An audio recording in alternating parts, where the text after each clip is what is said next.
Tulas. Malansa. Bakit super warm? Sabi nila, high protein po talaga. Sabi?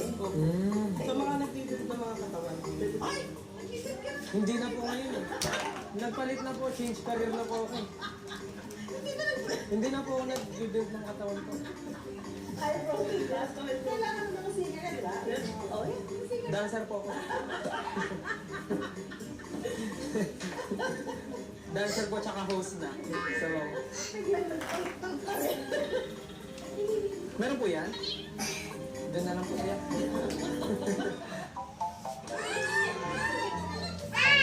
Naku, Stel, simulan na nga natin ang pagluluto bago pa sila makawalang lahat. Ang recipe natin today, ang favorite nating adobo. Gagawin natin adobo. Gaya ng normal na adobo, unahin na natin ang paggisa ng bawang at sibuyas. Pero yung best na baboy, ilagay ang kuliglig. Siguraduhin na hugasan at malinis na. Lagyan ng toyo at suka. At dahil hihintayin natin itong matuyo at luto, magkwentuhan muna tayo. Stel, noong ano buhay mo?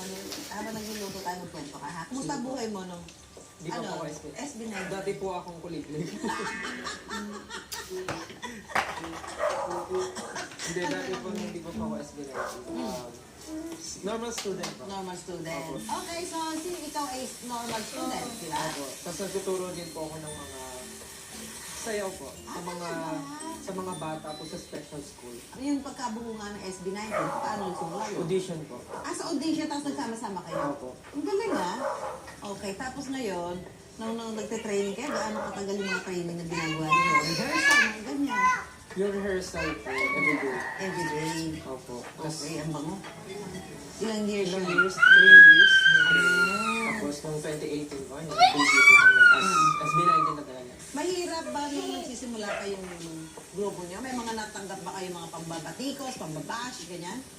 Opo, madami. Like, anong sabi? Siyempre po dito sa atin sa Pilipinas, may mga bagay na hindi agad natin kayang i-accept, i-adapt, lalo na kung bago sa atin. Mga bagay na kailangan mo pang i-explain para mas lalong maintindihan, lalo na sa mga baguhan. Kasi sabi ko nga, kung mahirap po baguhin ang nakasanayan po talaga, diba? Ang maganda po ngayon sa generation po natin ngayon, marami na yung mga taong mas nakaka-appreciate kung ano po yung bago. So ngayon wala na.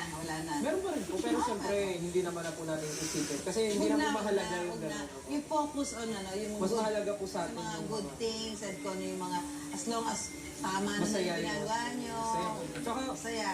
so dami naman po nang nagsasabi ng positive feedback. Hindi Yes. lang po yung mga may mas sinasabi Yan. hindi maganda. So, bakit mo pa papatulan? Eh ngayon, kumusta ang yung personal life, ang yung love life?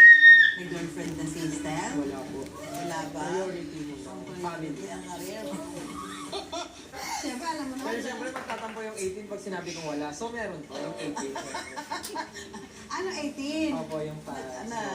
Ngayon, siyempre, ngayon, focus mo muna sa career. Opo, focus po ako sa ganito. Sa ganitong path, pero yung pagkain ko, hindi po ako makapag-focus dito.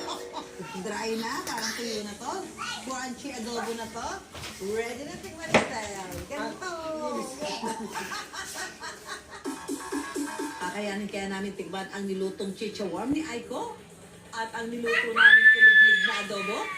At dahil safe cultured na style, so safe mo na siyang tikman. Wow!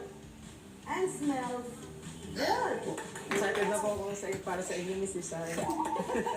At ay adobo natin. Kuliglig. At ito naman si Belle ang super warm. Pero bago kami, pipili muna kami ng ibang titikim. I wonder team, damay-damay tayo rito. Nanginginig siya. Nanginginig siya. Ay, crunchy, narinig ko. Siguro po, parang chicharon na parang balat ng manok. Pero hindi mo talaga natin titikman? Titikman ko kapag titikman niyo dito. Hati tayo. Kinikilig. Tikman na natin ng chicha warm at adobong kuliglig. 3. Parang alam siyang hangin. Lasa siyang balat ng mani. And for the moment, Oh my God. kakayaanin ba namin ang adobong kuliglig? Oh my God. Parang hindi ko kaya talaga. Para akong lasang adobo. Yay!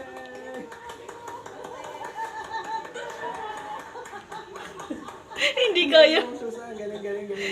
At yan na po, ang adobong kuliglig at prito super Crab, roll. hindi kinaya. Hindi niya kayang tikwan talaga.